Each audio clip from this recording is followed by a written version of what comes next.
Hey YouTube comic community, this is Jimmy, the Geek Aficionado, and I'd like to welcome you back to another episode of Will Work for Comics.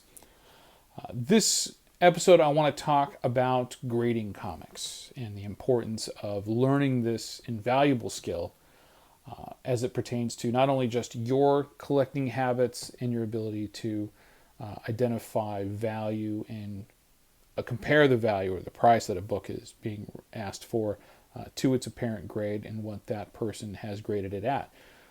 But the ability to actually use this as a skill that you can market and be able to make money off of. The most important tool for that is the Overstreet Guide to Grading Comics. This book goes through detailed definitions about the 10-point grading scale and also provides a considerable amount of examples of each of the books and their grades, the kind of defects that you'll find in those grades, and it's all throughout this entire book. As you can see here, there's pictures of the books with point outs to each of the different defects that would happen within that grade. Shows you obvious defects, hidden defects, page qualities, things of that nature, and then gets also into descriptions of the actual defects themselves and the kind of things that you would find, so that you can take a look at a specific book that you have and compare a specific defect to what's allowed at a particular grade. And this helps you to determine whether or not that specific flaw is acceptable at this grade or not, right? You provides you the ability to go up or down from there and be able to understand what it is. Also, in the back here, they've got it shows the shrinking scale, where it gives you a book that's in perfect condition or near perfect condition in a 9.6, and then works its way down, identifying optimal defects in those grades and the overall appearance of the book. Again, allows you to compare a book that you're looking at to a book that would be unacceptable or much lower in value throughout that period.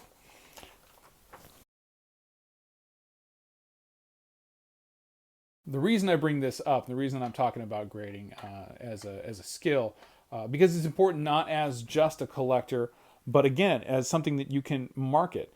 You would be surprised that there are a considerable amount of comic book stores out there or comic book sellers that don't have a firm grasp on grading comics, right? And it can be very obvious to you as you're going through these stores and you're seeing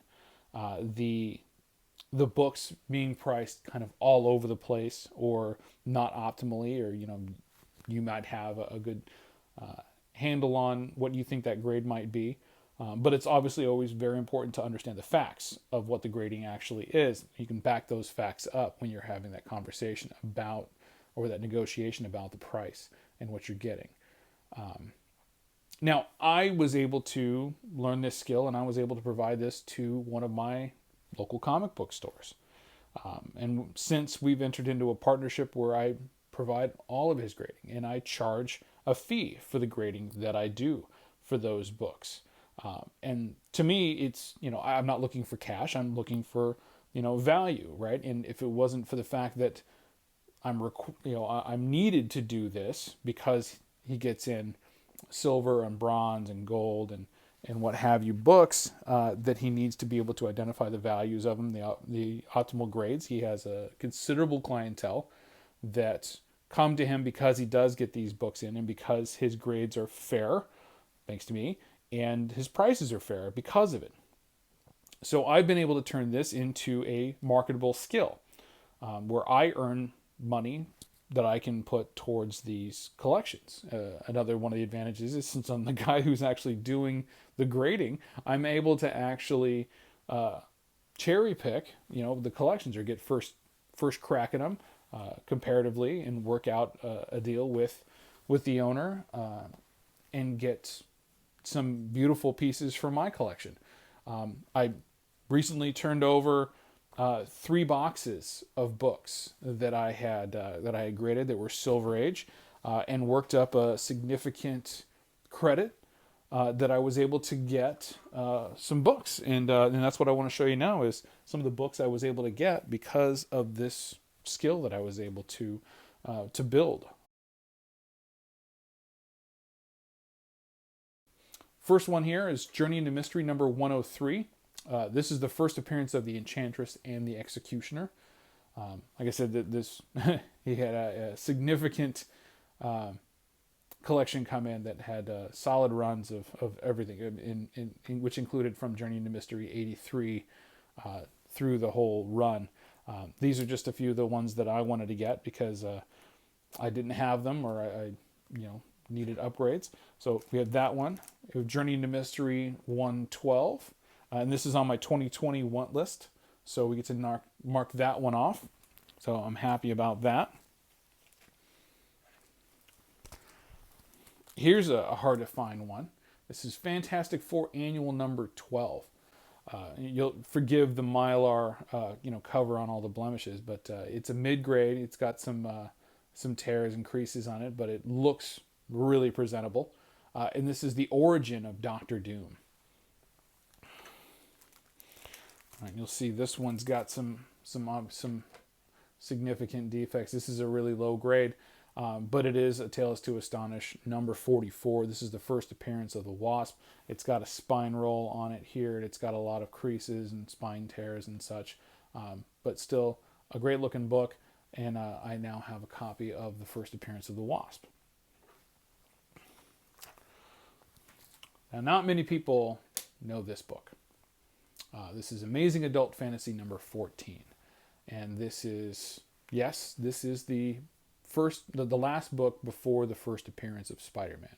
Obviously, this book, nowhere near the value of Amazing Fantasy number 15. However, a couple of detractors, the hole punches that we see right in there, which bring the value low. Doesn't matter to me. It's still a great looking book.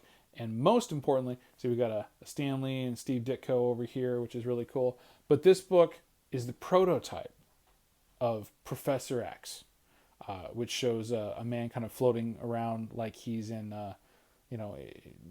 like how Doctor Strange would be when he's, out of body, or in this case, it was Professor, it was a bald man who was floating around like he was in the astral plane, like Professor X. So, super cool book, that, and a great addition to my collection. Another one off of the 2021 list, we've got X-Men number 3. This is the first appearance of the Blob. Again, kind of a lower grade, but still beautiful. I'm going to need to clean and a press, and we'll see where it goes from there. Let's see. We're just going to keep this going in a row. X-Men number 4, first appearance of Magneto. Second appearance of Magneto, sorry. First appearance of the Verde Scarlet Witch, Quicksilver, Mastermind, and Toad. Love to have that. X-Men number 5. I believe this is the first appearance of Cerebro or Asteroid M. I can't remember which one it was. But again, just, solid condition, solid low grade condition books, but not too low grade. You know what I mean? A couple more X-Men here. This is X-Men number 10. This one's actually pretty nice. This is the first appearance of Kazar and Zabu. And then we have X-Men number 11. This is the first appearance of the Stranger. Now, what to me is so wonderful about getting these books is that this was the last group of books that I needed for my full X-Men run. So I now have, if we call it, volume 1 to 501. I pretty much have every, I'm certain I have every X-Men book that's been produced, miniseries and such included. So I was very, very, very, very pleased and blessed that I was able to complete this collection. It was just absolutely wonderful, and being able to obtain this skill is what led me there. Now, we got a few more. We're going to get into some DC now. So these are some of the DC books that I got as part of my credit. This is Hawkman number 2, Hawkman number 3. And those of you who saw my Instagram, yep. Hawkman number 4. This is the first appearance of Zatanna. Why she's not on the cover, I have no idea. Should have been. Got a little dust shadow in here and some creases, but all in all, really nice, sharp-looking copy. And then keeping with Hawkman, we've got number 5, number 6, and number 9. Now, I'm real close to being able to finish off my Hawkman run. Obviously, there wasn't a whole lot of Hawkman issues. They canceled his series and then put him with the Atom. But yeah, loving it. A lot of early ones. I now have, I believe, issues 1 through 10 of Hawkman. This is a really nice one. This is Flash number 175. This is the second Superman Flash race after Superman 199, which I also have. And we have another Flash issue. This is number 147. This is the second appearance of the Reverse Flash. All right, last two in this group, and these are pretty good ones. Green Lantern number 40. This is the origin of the Guardians, and it's also the origin of the DC multiverse, right? And their hand in it, and then it's a nice crossover with Alan Scott, the Golden Age Green Lantern, and then finally an ugly copy of Batman number 171, a spine roll and some creases, but it's got this kind of nasty dirt up here that's discoloring, but it is a copy of the first appearance of the Silver Age first appearance of the Riddler that I was really happy to get, and that's all. That's what I've got to show.